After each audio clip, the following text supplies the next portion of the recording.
আসসালামু আলাইকুম ভিউয়ার্স, আপনাদের মাঝে আবার আমি এসে পড়েছি নতুন একটা দিনের ব্লগ নিয়ে।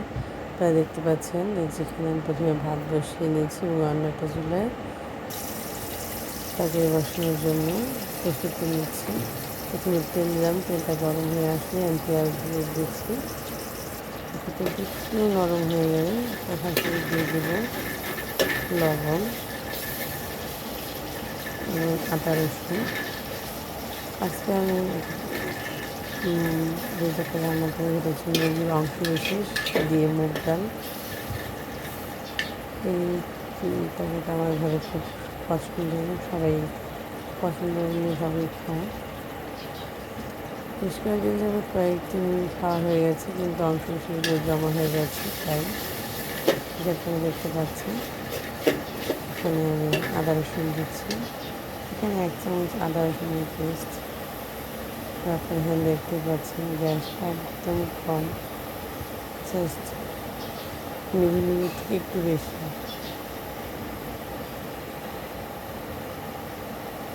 আপনারা দেখতে পাচ্ছেন গ্যাসের অবস্থা কী হয়েছে, দেখতে পাচ্ছেন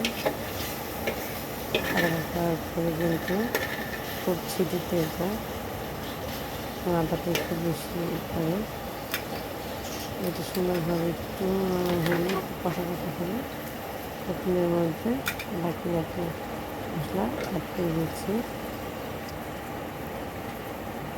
এখন আমি এখানে অ্যাড করবো কিছু পরিমাণ তেজপাতা। দেখতেই পাচ্ছেন এখানে আমি 2টি তেজপাতা দিয়ে মাঝখান বরাবর ছিঁড়ে নিয়েছি। এরপর দিয়ে দিচ্ছি 3 থেকে 4টি এলাচ। এরপর দিয়ে দিচ্ছি একটি লং,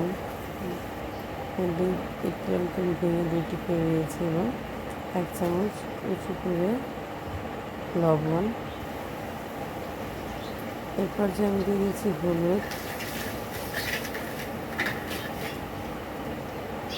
এবং দেখতেই পাচ্ছেন বারবার নিয়ে দিচ্ছি যাতে মশলাটা পুড়ে না যায়। মশলাটা পুড়ে গেলে আর খেতে ভালো লাগবে না। এই পর্যায়ে আমি দিচ্ছি মরিচ। আমি খুব সামান্য পরিমাণে ব্যবহার করছি, কারণ আমি খেতে পারি না, আমার পরিবারের সংখ্যা খুব কমই খায়। এরপরে দিয়ে দিচ্ছি মুরগির অংশ বিশেষগুলো। তারপরে এই যে অংশ বিশেষগুলো মশলাগুলো সুন্দর করে মাখি। এই পর্যায়ে দিয়ে দিচ্ছি আমি সেই ভেজে ধুয়ে রাখা ডালগুলো। ডালগুলো দিয়ে কিছুক্ষণ নাড়াচাড়া করে তারপর দিয়ে দিচ্ছি পানিটা দিয়ে এবার ঢাকনা দিয়ে রেখে দেবো। এইটা হয়ে গেল। আর এখানে আমি অন্য একটা মাছ রান্না করবো, মাছের প্রিপারেশন করে নিচ্ছি।